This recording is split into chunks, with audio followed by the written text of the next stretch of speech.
Assalamualaikum warahmatullahi wabarakatuh. Perkenalkan, nama saya Dimas Aditya Putra dengan nomor induk mahasiswa 2 10 10 30024. Yang terhormat Bapak Faisal Tommy Saputra, Sarjana Komunikasi MSI. Di video kali ini saya membuat video memenuhi tugas UAS mata kuliah Filsafat Komunikasi. Baik, saya akan menjelaskan pro kontra tuntunan upah gaji buruh.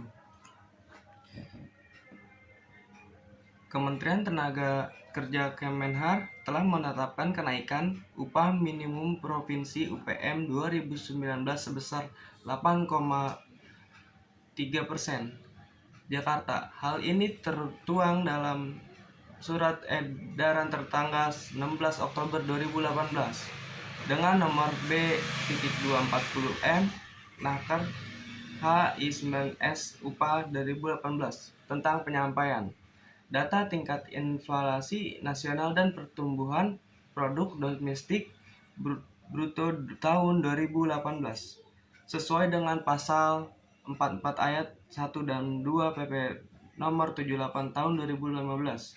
Peningkatan nilai UMP tersebut berdasarkan formula penambahan dari pertumbuhan ekonomi nasional. Rencana kenaikan upah ini pun menuai pro kontra. Di satu sisi buruh menolak sementara pengusaha mendukung. Lantas pengusaha dan yang selanjutnya berita dari Presiden Konfederasi Serikat Pekerja Indonesia KSPI Said Iqbal menyebut para buruh menurut kenaikan upah minimum provinsi dan upah minimum kabupaten kota Jakarta sebesar 7-10%. Dia menegaskan bahwa penentuan kenaikan upah tidak menggunakan instrumen hukum PP 36 tahun 2021. Lalu aturan itu berada di bawah Undang-Undang Cipta Kerja yang sangat digugat oleh buruh. Maksa KSPI menggunakan Undang-Undang No. 13 2015 bahwa kenaikan upah minimum menggunakan perhitungan inflasi plus pertumbuhan ekonomi dan mempertimbangkan kebutuhan hidup layak terangnya. Buruh kenaikan UMP 2021 setidaknya 7-10%. 2. Pemerintah diminta tak berat sebelah. Anggota fraksi Komisi IX DPR RI berpesan agar pemerintah memperhatikan dan mempertimbangkan aspirasi bekerja. Jangan hanya berpihak pada kalangan pengusaha, harus memperhatikan juga kesejahteraan dari pekerja. Apalagi selama pandemi, kebutuhan ini biaya hidup terus naik.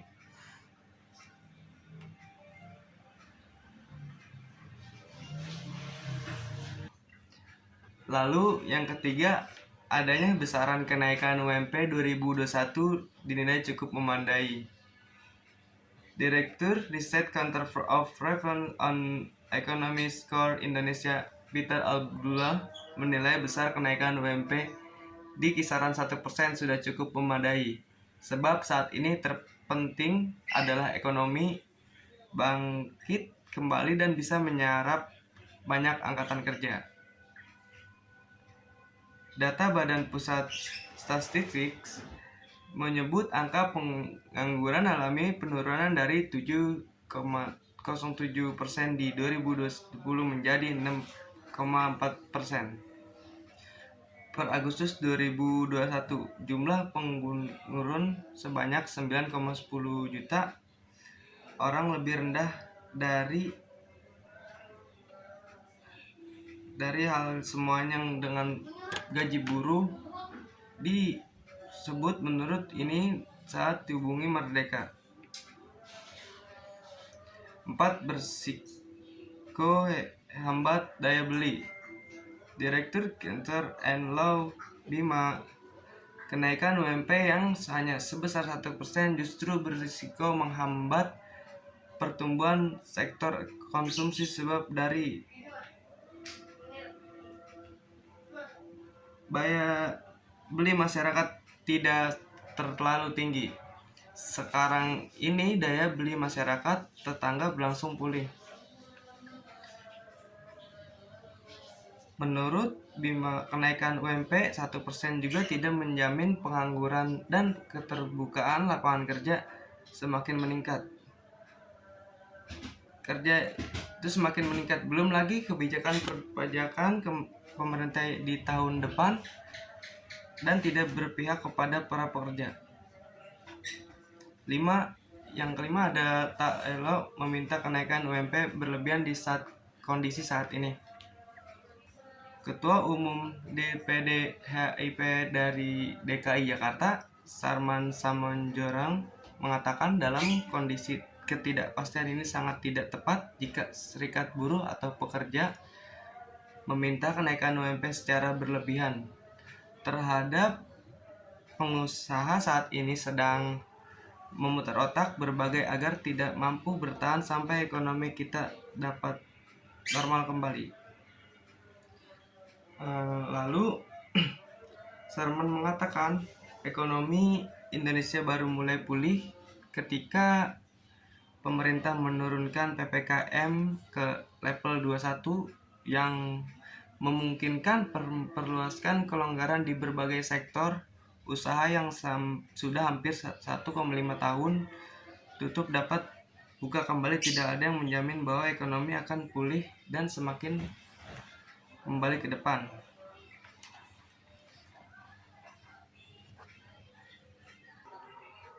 Dikutip dan menurut saya dari pro kontra ini, menurut saya buruh juga harus menerima konsekuensinya.